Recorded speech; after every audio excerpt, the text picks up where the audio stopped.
Class 7 का जो है साइंस है। चैप्टर नंबर तुम्हारा हो गया पादप में पोषण हो गया। क्या हो गया? पादप में पोषण। पहला प्रश्न कर रहा है अभ्यास वाले प्रश्न से कि जीवों को खाद्य की आवश्यकता क्यों होता है ना। जो कह रहा है कि जीवों को खाद्य की आवश्यकता क्यों होते हैं, तो तुम्हारा पहला देखना है आंसर में भोजन का मुख्य कार्य वृद्धि में सहायता करते हैं। जो होते हैं भोजन का जितने भी कार्य होते हैं हमारे भोजन का मुख्य कार्य वृद्धि में सहायता करते हैं। दूसरा पॉइंट देखना है भोजन दौड़ने, चलने या हाथ ऊपर करने जैसी गतिविधियों के लिए ऊर्जा प्रदान करता है। भोजन जो है जब मानव लोग चलते हैं तो हाथ इधर उधर चलते हैं, दौड़ते हैं और जो है इन्हीं वजह से भोजन की आवश्यकता होता है। तीसरा पॉइंट देखना है शरीर के क्षतिग्रस्त हिस्सों को बदलने और उनकी मरम्मत के लिए भी भोजन की आवश्यकता होती है। तीसरा पॉइंट यह कह रहा है कि शरीर के क्षतिग्रस्त हिस्सों को बदलने और उनकी मरम्मत के लिए भी भोजन की आवश्यकता होते हैं। चौथा पॉइंट देखना भोजन हमें रोगों से लड़ने की प्रतिरोधक क्षमता देता है और संक्रमणों से बचाते हैं। जो भोजन जो होते हैं हमारे रोगों से बचाने के लिए हमारे काम करता है। अगला प्रश्न देखना है प्रश्न संख्या 2 परजीवी एवं मृतजीवी में अंतर बतावे। प्रश्न संख्या 2 में कह रहा है कि जो है परजीवी और मृतजीवी में अंतर बतावे। परजीवी क्या है और मृतजीवी किसे कहते हैं? परजीवी देखना है पहला पॉइंट आंसर में। परजीवी एक जीव है जो किसी अन्य जीव के शरीर पर बढ़ता है और उससे पोषक तत्व प्राप्त करते हैं। पहला कह रहा है पहला पॉइंट परजीवी का काम है कि जो परजीवी एक जीवित हैं जो किसी भी अन्य जीवों के शरीर को बढ़ाता है और उससे पोषक तत्व प्राप्त करते हैं। और मृतजीवी में पहला पॉइंट देखना है मृतजीवी अपना पोषण जीवों के मृत और सड़े गले जैसे हम उसे कहते हैं। जो मृतजीवी अपना पोषण जीवों के मृत और सड़े गले पदार्थों से प्राप्त होता है उन्हीं को ही मृतजीवी कहा जाता है। दूसरा पॉइंट देखना है जिस जीव पर यह भोजन करता है उसे मेजबान भी कहा जाता है। मने कह रहा है परजीवी में कि जो है जिस जीव पर यह भोजन करते हैं उन्हीं को मेजबान भी कहा जाता है।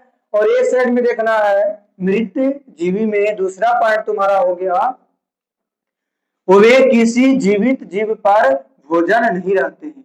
मतलब मृत जीवी जो होते हैं किसी दूसरे पर आश्रित नहीं रहते हैं। तीसरा पॉइंट देखना परजीवियों के उदाहरण बताइए। परजीवियों का कुछ उदाहरण करा है कुछ कुत्ता जैसे हो गया और कीड़ीज हो गई। ये कुछ उदाहरण है। मृत जीवी का उदाहरण बताइए। जैसे चमड़ा कपड़े के उदाहरण जो है मृत जीवी में होता है और कवक और कुछ बैक्टीरिया भी आता है मृत जीवी में आता है। चौथा पॉइंट देखना है परजीवी समानता परपोषी के शरीर के ऊपर या भीतर रहता है। मैंने कहा परजीवी में चौथा पॉइंट कह रहा है कि परजीवी समानता परपोषी के शरीर के ऊपर या भीतर में भी रहते हैं। मृतजीवी में बताइए। मृतजीवी का हो गया मृतजीवी मृत और सड़े गले पदार्थों के ऊपर बनते हैं। कहने का मतलब है मृतजीवी होता है जो मृतजीवी मृत और सड़े गले पदार्थों के ऊपर रहते हैं। अगला प्रश्न देखना है प्रश्न संख्या 3 करा आप पत्ती में मंड या स्टार्च की उपस्थिति का परीक्षण कैसे करेंगे। मैंने कहने का मतलब हम एक पत्ती लेते हैं पेड़ पौधे का, उनमें हम स्टार्च की उपस्थिति को हम कैसे हम प्रयोग करके बताएंगे, इनके बारे में बताना है। तो उत्तर में देखना है, हम पत्तियों पर आयोडीन विलयन की बूंदे गिरा करके मंड या स्टार्च की उपस्थिति का परीक्षण कर सकते हैं। मैंने कहने का मतलब उत्तर में करा, हम एक पत्ती लेते हैं, पत्ती पर आयोडीन हम ले करके और उनको विलयन में बूंद मिला करके मैंने गिरा करके मंड या स्टार्च की उपस्थिति का परीक्षण करते हैं। जब आयोडीन स्टार्च के संपर्क में आता है तो हमें एक गहरा नीला रंग नजर आने लगता है।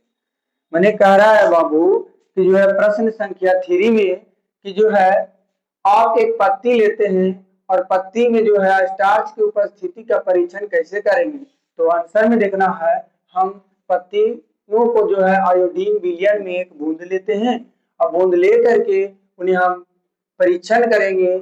जब हम आयोडीन स्टार्च के संपर्क में आता है तो पत्तियां क्या है, गहरा नीला रंग में नजर आने लगता है।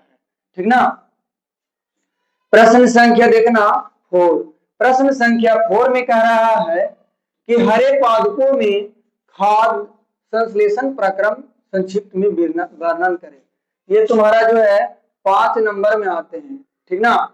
कह रहा है कि हरे पादपों में खाद्य संश्लेषण प्रक्रम का संक्षिप्त विवरण दीजिए। मैंने पूरे डिटेल में बताइए। तो पहला देखना उत्तर में यहां से, प्रकाश संश्लेषण को उस प्रक्रिया के रूप में परिभाषित किया जाता है जिसमें क्लोरोफिल युक्त पादप कोशिकाओं सौर ऊर्जा की उपस्थिति में कार्बन डाइऑक्साइड और पानी का उपयोग करके कार्बोहाइड्रेट के रूप में भोजन का संश्लेषण करते हैं। मैंने कहने का मतलब है, उत्तर में बता रहा है कि हरे पेड़ पौधे होते हैं प्रकाश संश्लेषण क्रिया करके अपना जो है भोजन बनाता है और क्लोरोफिल पादपों को कोशिकाओं जैसे सौर ऊर्जा की उपस्थिति में कार्बन डाइऑक्साइड और पानी का उपयोग करके कार्बोहाइड्रेट के रूप में भोजन संश्लेषण करते हैं। अब उसका डायग्राम तुम्हारा हो गया। हम एक मतलब किसी चीज का पौधा ले लिए, अब इनमें जो है हम पौधे को क्या करें, हम पत्तियां बना दिया और तुम्हारा ये तुम्हारे फूल हो गए। तो जो है प्रकाश संश्लेषण क्रिया करेंगे, फिर जो है ये तुम्हारा हो गया पत्तियों का क्लोरोफिल हो गया और ये हो गया सौर ऊर्जा हो गए और जो तुम्हारा हो गया कार्बन डाइऑक्साइड हो गई। ये तुम्हारा ये जो नीचे साइड में जो बगल में है वो जल और खनिज को ग्रहण करते हैं, है ना। अब यही कह रहा है कि इनको और आगे बताइए, प्रकाश संश्लेषण के लिए आवश्यक कच्चे पदार्थ के स्रोत बताइए। ठीक ना।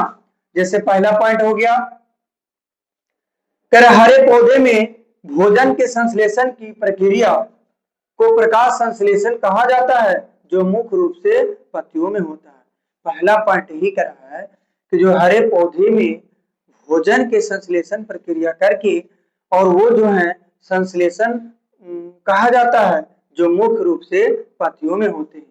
उसी प्रकार दूसरा पॉइंट देखना है, पत्तियों में क्लोरोफिल नामक एक हरा रंग द्रव होते हैं। यह पत्तियों को सूर्य के प्रकाश की ऊर्जा को पकड़ने में मदद करते हैं, है ना। तीसरा पॉइंट, इस ऊर्जा का उपयोग कार्बन डाइऑक्साइड और पानी से भोजन को संश्लेषण करने के लिए किया जाता है। चौथा पॉइंट देखना है, इस प्रकार क्लोरोफिल सूर्य का प्रकाश कार्बन डाइऑक्साइड और पानी प्रकाश संश्लेषण की प्रक्रिया को पूरा करने में मदद करते हैं। पांचवा पॉइंट देखना, पत्तियों द्वारा पकड़ी गई सौर ऊर्जा पौधे में रासायनिक ऊर्जा के रूप में संग्रहित होते हैं। अब छोटू समझ में आया हो तो हमें बताना है, और जो है हमारे जो YouTube चैनल को सब्सक्राइब करना है और जितना ज्यादा से ज्यादा अपने दोस्तों के पास शेयर करनी है और बेल आइकन घंटी को दबाना है। जय हिंद जय।